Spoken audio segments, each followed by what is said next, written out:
बताइए, recording of हुई, ठीक है।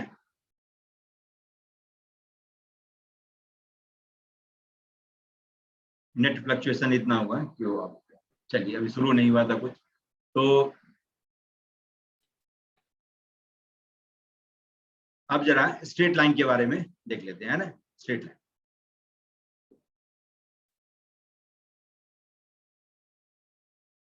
फिर पॉइंट पर आएंगे, लाइन के बाद में पॉइंट पर फिर लौट करके आना है, लेकिन अभी पहले लाइन निकाल दें, क्योंकि पॉइंट निकालने के लिए हो सकता है लाइन की जरूरत हो जाए। तो लाइन की एक और केवल एक ही खास बात होती है, अ गिवन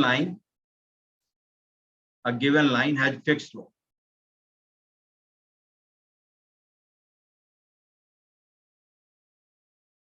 समझ गया, given line has fixed slope. तो लाइन पर कहीं भी काम करना होगा तो बस हम सिर्फ इसी कॉन्सेप्ट को लेकर के आगे बढ़ा करेंगे। तो लाइन की इक्वेशन जो डिफरेंट फॉर्म में आप देखते हैं वो हमारे लिए सब एक ही है, सब एक ही है, और आपके लिए भी आज के बाद एक ही रहेगा कि दो अलग अलग तरह से स्लोप निकालना और इक्वेट कर देना है। जैसे लाइन की इक्वेशन का सबसे पहला फॉर्म है 2-point form, 2-point form of equation of line, मतलब 2 पॉइंट दिया होगा तब उन दोनों पॉइंट को ज्वाइन करने वाले लाइन की इक्वेशन निकालनी।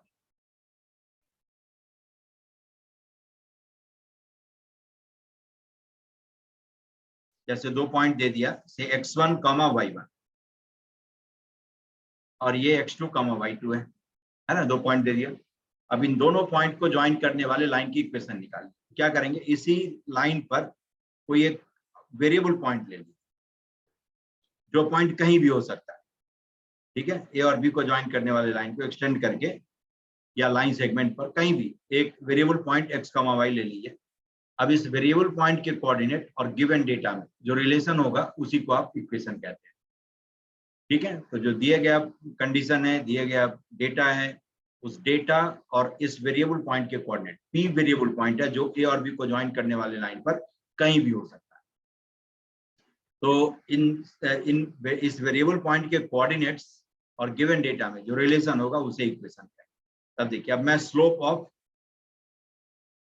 एपी लिख लेता हूँ, ए और पी को ज्वाइन करने वाले लाइन का स्लोप, तो लिख सकते हैं y minus y1 upon x minus x1, ठीक है। अब स्लोप ऑफ ए बी लिखना हो, लिख लीजिए ए और बी को ज्वाइन करने वाले लाइन के slope x1 y1 minus y2 और अपॉन x1 माइनस x2। एक ही ऑर्डर में डिफरेंस लिखना होता है। न्यूमरेटर में मैंने y1 माइनस y2 लिखा, तो डिनोमिनेटर में x1 माइनस x2 ही लिखना होगा। न्यूमरेटर में y2 माइनस y1 लिखते हैं तो डिनोमिनेटर में x2 माइनस x1 लिखना होता। अब ये a, b और p तीनों एक ही लाइन पर है, तीनों कोलिनियर है, इसका मतलब स्लोप मस्ट बी सेम, क्योंकि लाइन एक ही है, given line has fixed slope. तो y minus y1 upon x minus x1 must be equal to y1 minus y2 और अपॉन x1 माइनस x2। समझ गए, इसको आप 2-point फॉर्म कहते हैं। इसी को अरेंज कर लेंगे तो जो इक्वेशन दिया होता है वो इस तरह से दिया होता है कि y minus y1 upon y1 minus y2 equal to x minus x1 और अपॉन x1 माइनस x2। तो फीलिंग नहीं आती कि कैसे लिखा है ना, इसको रीअरेंज कर दिया। वरना क्या किया है कि दो अलग अलग तरह से स्लोप निकाला और उस स्लोप को इक्वेट कर दिया, तो लाइन की इक्वेशन आ गई, है ना। जैसे आपको कहे कि find equation of line passing through, दो पॉइंट दे दिया, पासिंग थ्रू से 1,2 एंड 3,5। आप क्या करेंगे, y minus y1 upon y1 minus y2, ठीक है, y कोऑर्डिनेट से काम हो गया। अब फिर x माइनस, जिसके y कोऑर्डिनेट को आपने न्यूमरेटर में रखा था उसी का x कोऑर्डिनेट रखना है, x minus x1 upon x1 minus x2। This is equation of line.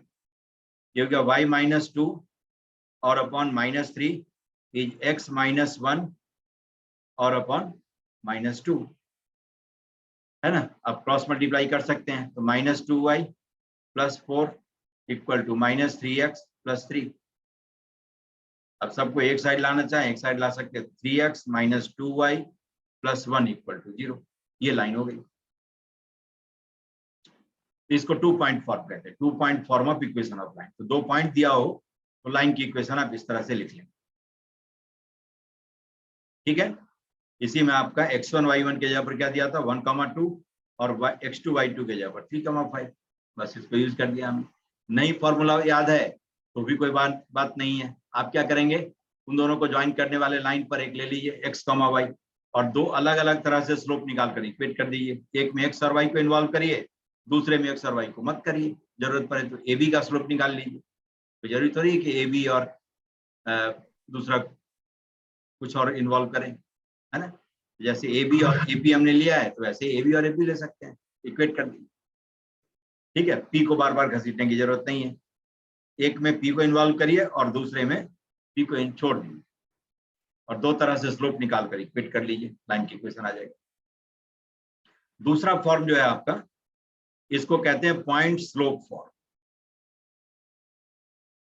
ठीक है। मतलब पॉइंट दे दिया और एक स्लोप दे दिया, मतलब कोई दो इंफॉर्मेशन चाहिए लाइन की इक्वेशन निकालने के लिए, कोई दो इंडिपेंडेंट जानकारी। तो अब इसमें जो दिया हुआ इंफॉर्मेशन है उसके हिसाब से कि line passes through certain point, say A, whose coordinates are given as x1, y1, ठीक है, and line has given slope, इसका स्लोप एक बता दिया है। इसी थीटा पर tan ऑपरेट करते हैं तो स्लोप आता है। तो से गिवन स्लोप इज m, ये दे दिया, which will be equal to tan theta, है ना। तो ये m दिया हुआ है और पॉइंट A दे दिया। अब क्या करेंगे, आप एक वेरिएबल पॉइंट लेंगे इसी पर जिसका कोऑर्डिनेट x, y है।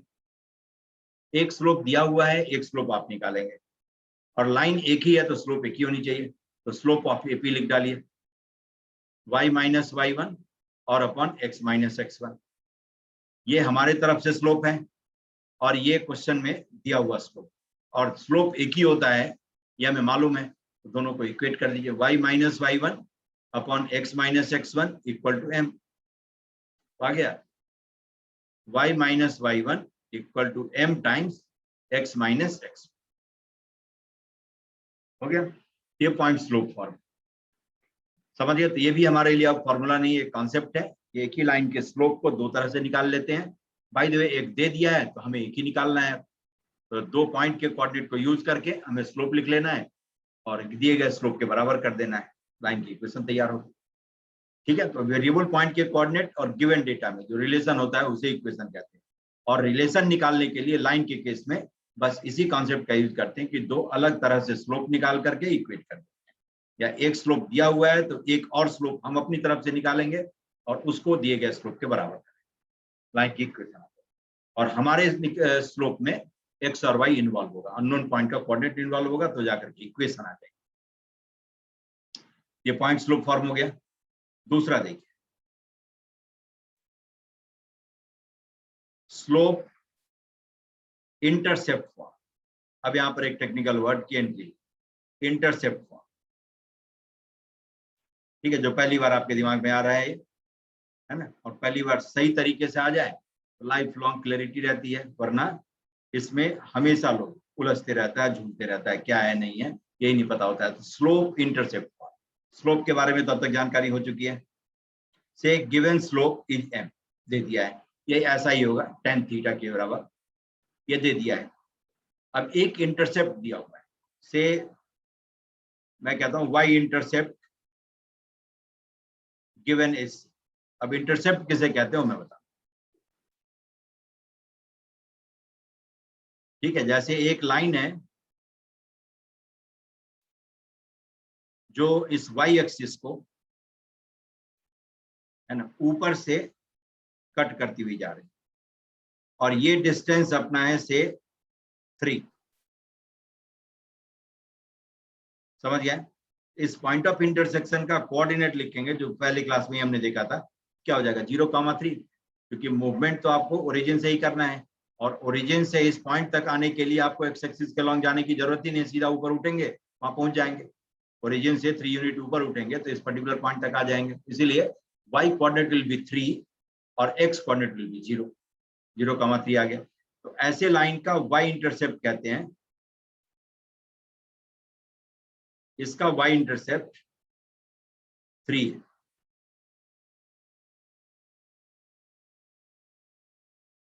समझ गए? अब दूसरी लाइन है जो ये 3 यूनिट नीचे से पास हो रही, ये डिस्टेंस भी 3 है, ठीक है, और ये नीचे से पास हो रही है। तो इस पॉइंट का कोऑर्डिनेट क्या लिखेंगे? 0,-3, because y coordinate will be negative, क्योंकि नीचे की ओर आए, तो नीचे की ओर आने से y कोऑर्डिनेट डिक्रीज करता है, और x एक्सिस के नीचे सारे पॉइंट का y कोऑर्डिनेट नेगेटिव, ऊपर सारे पॉइंट का y कोऑर्डिनेट पॉजिटिव, तो 0,-3 हो गया। अब इसका इंटरसेप्ट निकालेंगे, y इंटरसेप्ट लिखेंगे, y इंटरसेप्ट विल बी -3, मतलब intercept itself carries sign, intercept itself carries sign. जैसे आपको कहता है y इंटरसेप्ट इज 3, तो लाइन ऐसे पास होगी ऊपर में जैसे है, और जब y इंटरसेप्ट कहते हैं -3, तो इसका मतलब लाइन नीचे की तरफ से पास होगी। समझ गए? वो खुद साइन लेकर के आया हुआ है, आपको साइन लगाने की जरूरत नहीं जब इंटरसेप्ट दिया हुआ है, ठीक है। y इंटरसेप्ट c कह दिया, तो c अपने नसीब से पॉजिटिव और नेगेटिव जो होता होगा वो लेके आया होगा। c can be 3, c can be -3, ठीक है। लेकिन इन दोनों ही केस में length intercepted from y axis is 3, एक पॉजिटिव y एक्सिस से 3 यूनिट इंटरसेप्ट करता है और दूसरा नेगेटिव y एक्सिस से 3 यूनिट इंटरसेप्ट करता है। दोनों में अंतर समझ गए? लेंथ इंटरसेप्टेड क्या है from the axis, that is absolute value, वो पॉजिटिव और नेगेटिव अपने से कुछ नहीं होगा, ठीक। और जब कहे कि length intercepted from y axis is 3, तो that intercept can be from positive y axis और can be from negative y axis. वो लाइन नीचे से पास हो सकती है और ऊपर से पास हो सकती है, दोनों में से कहीं से भी पास हो सकती है। लेकिन कह दिया y intercept of line is 3, तो लाइन ऊपर से ही पास होगी। जैसे इसका नाम मैं लिख देता हूं a से ही पास होने वाली लाइन, ठीक है। जब y इंटरसेप्ट कहेगा -3, तो जाकर के वो लाइन b से पास हो, ठीक है। लेकिन यह कहेगा कि the length intercepted from y axis by the line is 3, तो line can pass through a as well as can through pass through b। ये दोनों बात साफ साफ समझ गए? Okay sir. Yes sir. Yes sir.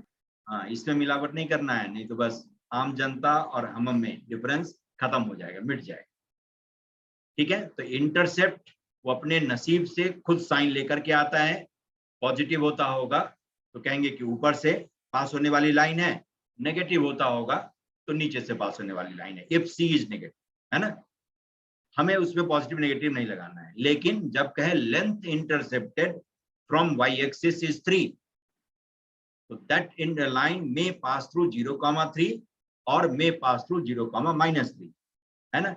0,3 से पास हो रही है, इसका मतलब पॉजिटिव y एक्सिस से वो लेंथ 3 यूनिट इंटरसेप्ट कर रही है लाइन, और जब 0,-3 से पास होगी तो नेगेटिव y एक्सिस से 3 यूनिट इंटरसेप्ट करती हुई जाएगी। तो length intercepted will always be given as positive, ठीक है। and that length intercepted can be from positive y axis or positive negative y axis.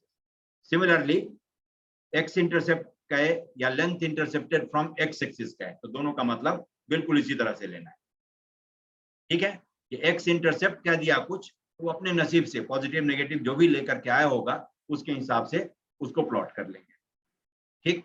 और जब length intercepted from x axis कहता है तो वो पॉजिटिव x एक्सिस से मतलब ओरिजिन के राइट साइड से उतने डिस्टेंस से पास हो सकती है, या नेगेटिव x एक्सिस मतलब ओरिजिन के लेफ्ट साइड x एक्सिस के उतने डिस्टेंस पर जो पॉइंट होगा वहां से पास हो, ठीक। तो अब मैं लिख रहा हूं इसको, देखिए y intercept is c symbolic number है, इसके बारे में बिल्कुल जानकारी नहीं है, तो c अब क्या है नहीं है उसके हिसाब से लाइन उस पर्टिकुलर पॉइंट से पास होगी जिसका y कोऑर्डिनेट c है और x कोऑर्डिनेट कितना है 0। ऐसा भी हो सकता है जब c इज नेगेटिव, क्योंकि इसमें हमें प्लस माइनस तो लगाना नहीं है, इंटरसेप्ट खुद साइन लेकर के आता है। तो चलिए कहीं से पास करवाना था, यहीं से मैंने पास करवा दिया। अब ये नहीं सोचना है कि c पॉजिटिव है और नीचे कैसे आ, या c नेगेटिव कैसे हो गया। मैं नहीं कहता हूं कि c नेगेटिव है ना, सी नेगेटिव होगा तो ऐसे प्लॉट हो, सी पॉजिटिव होगा तो ऊपर जाएगा, सी जीरो हो गया तो ओरिजिन पर आ जाएगा, कुछ भी हो सकता है, सी इज अननोन। लेकिन जब इंटरसेप्ट वाई इंटरसेप्ट दिया हो तो लाइन का वाई एक्सिस से जो पॉइंट ऑफ इंटरसेक्शन है डायरेक्टली 0, दैट वाई इंटरसेप्ट लिख लेंगे। जैसे देखिए ये y intercept of line is 3, तो लाइन और वाई एक्सिस का पॉइंट ऑफ इंटरसेक्शन क्या है 0,3। When y intercept of line is -3, तो पॉइंट ऑफ इंटरसेक्शन का कोऑर्डिनेट क्या है 0, -3। तो 0, y intercept will be coordinates of point of intersection of line with y axis. मतलब we need not to put minus sign or plus sign before. समझ गए? तो चूंकि y इंटरसेप्ट दिया हुआ था तो सीधा सीधा y एक्सिस से जो उसका पॉइंट ऑफ इंटरसेक्शन होगा 0, c होगा, चाहे जहां भी होता हो। अब इक्वेशन लिखने के लिए क्या करेंगे, एक वेरिएबल पॉइंट ले लीजिए, ठीक है। अब फिर जैसे इसको मैं चलिए b कह देता हूं 0, c। एक वेरिएबल पॉइंट हमने ले लिया उसी लाइन पर, एक पॉइंट 0, c इंटरसेप्ट दे करके इनडायरेक्टली आपको एक पॉइंट का कोऑर्डिनेट दे दिया। y इंटरसेप्ट है तो उसका x कोऑर्डिनेट 0 होगा और y इंटरसेप्ट के बराबर y कोऑर्डिनेट। तो अब एक स्लोप हम निकालेंगे, स्लोप ऑफ बीपी, ये कितना हो जाएगा y माइनस सी और अपॉन x माइनस 0, है ना, ये स्लोप हमने निकाला। अब इसको क्या करते हैं, गिवन स्लोप के बराबर करना, ठीक है। और गिवन स्लोप कितना है m, इसके बराबर कर दीजिए। तो this implies y minus c और upon x minus 0 is x equal to m, ठीक है। तो therefore y equal to mx plus c आ गया। तो इसको लिख सकते हैं y minus c equal to mx, तो y equal to mx plus. ये होता है लाइन की equation slope intercept form, c is y intercept and m is slope of, ठीक है। इसी को समझ गए? Yes sir. Yes sir. ठीक है, तो दोनों टर्म साफ साफ समझ गए। इंटरसेप्ट का है तो खुद साइन लेकर के आता है, हमें छेड़छाड़ नहीं करनी उसके साथ, है ना। y इंटरसेप्ट है तो 0, that y intercept will B coordinates of point of intersection of line with y axis, that's it. ठीक, तो जैसे आपसे कहें यही कि find equation of line, equation of line having slope 2 and say y intercept, ये दे दिया y intercept h -3, ठीक है। तो अब ये लाइन, अब ये खुद देख रहे हैं नेगेटिव लेकर के आया, 3 कहता तो ऊपर से ही पास करवा दे। y इंटरसेप्ट -3 का है तो इसका मतलब 0, -3 से ये लाइन पास हो रही है और इसका स्लोप दे दिया है 2, m की वैल्यू 2 दे दिया। तब लाइन की इक्वेशन सीधा लिख सकते हैं y equal to mx 2x और c के जगह पर -3, ठीक है। या बेसिक से करना हो तो आप इस पर पॉइंट एक ले लीजिए x, y। अब दो तरह से स्लोप निकालना है, एक दिया हुआ है, एक आप निकालेंगे। तो y minus of -3 upon x minus 0 must be equal to 3। अब इसको सॉल्व करेंगे तो यही आ रहा है 2।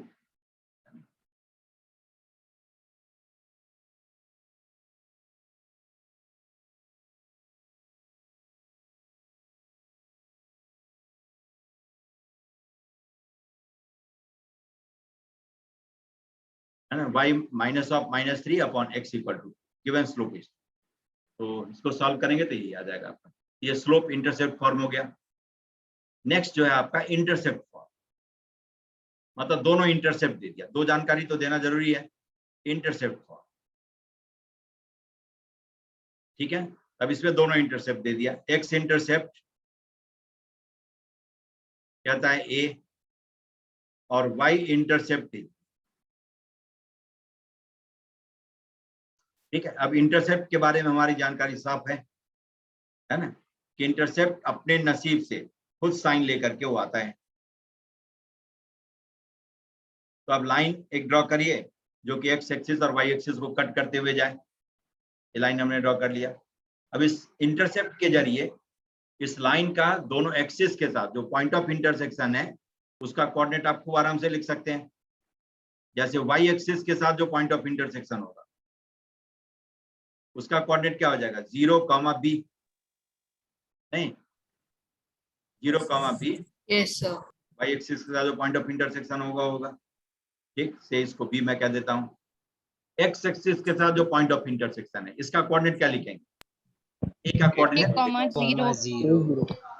A,0 माइनस ए नहीं करना है, ये खुद अपने नसीब से माइनस लेकर के आया होगा। बाय द वे नेगेटिव होगा तो नहीं होता होगा तो हमने फिगर गलत ड्रॉ किया होगा, ये दूसरे साइड आ जाएगा, उससे कोई फर्क नहीं पड़ता है। लेकिन जहां भी कट करेगा वहां पर पॉइंट ऑफ इंटरसेक्शन का कोऑर्डिनेट आप लिखेंगे एक्स इंटरसेप्ट, 0, क्योंकि एक्स एक्सिस है तो इसके सारे पॉइंट का वाई कोऑर्डिनेट 0 होगा, है ना, शुरू में ही हमने देख लिया था।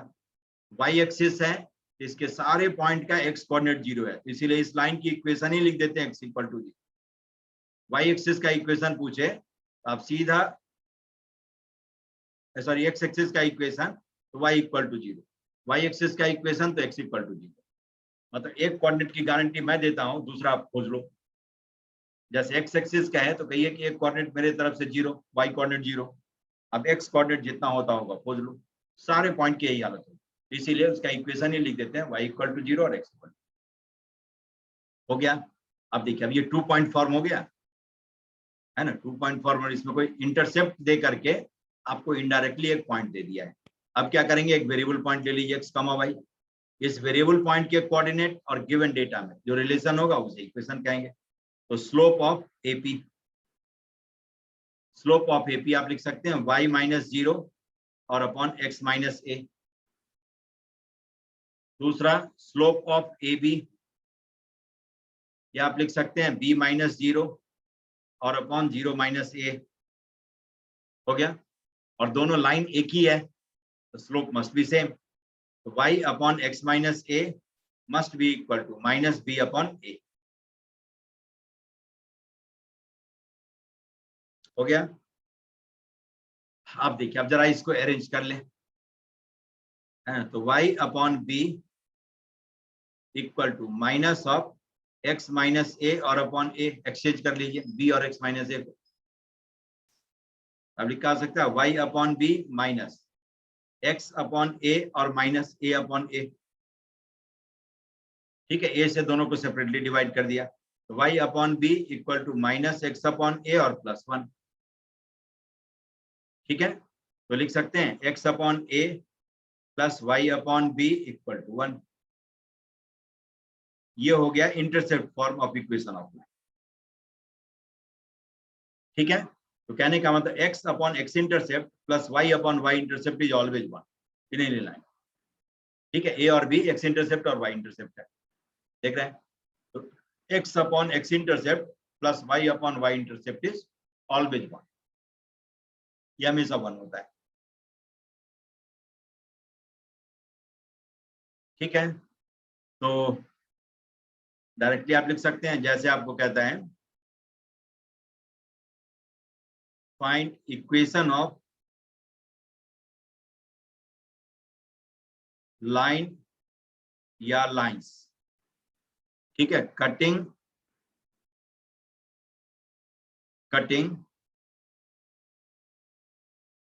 Equal intercepts.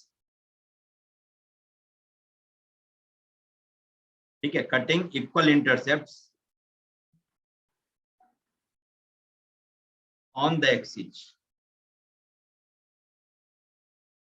ठीक है, या cutting intercepts of equal length, इसी के जगह पर दे देगा कटिंग इंटरसेप्ट्स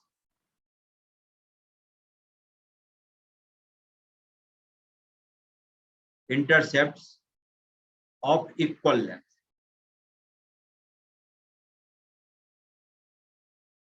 ठीक है, इसके जगह पर ये भी हो सकता है।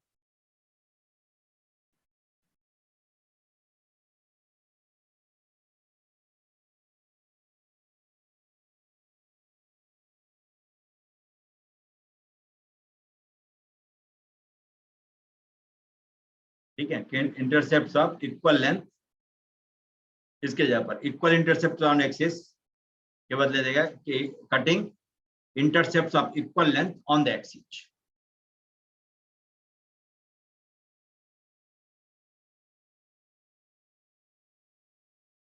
और इक्वल लेंथ आपको बता दें cutting equal intercept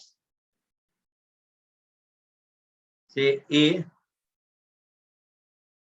intercept of length ए, ये बता देगा ऑफ लेंथ ए या इंटरसेप्ट ऑफ इक्वल लेंथ ए, ये दे देगा ऑन द एक्सिस। दोनों में से कोई भी स्टेटमेंट दे सकता है। Sir x plus y is equal to a। देखिए cutting equal intercept of length A on the axis, तो क्या क्या हो सकता है देखिए।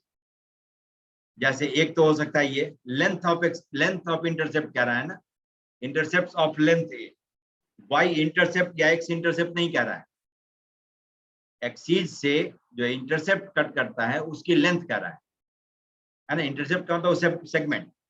तो जैसे ये ए हो जाए, ये ए हो जाए तो बात बन जाएगी, या ऐसा भी हो सकता है ये नहीं, ये लेंथ ए हो जाए या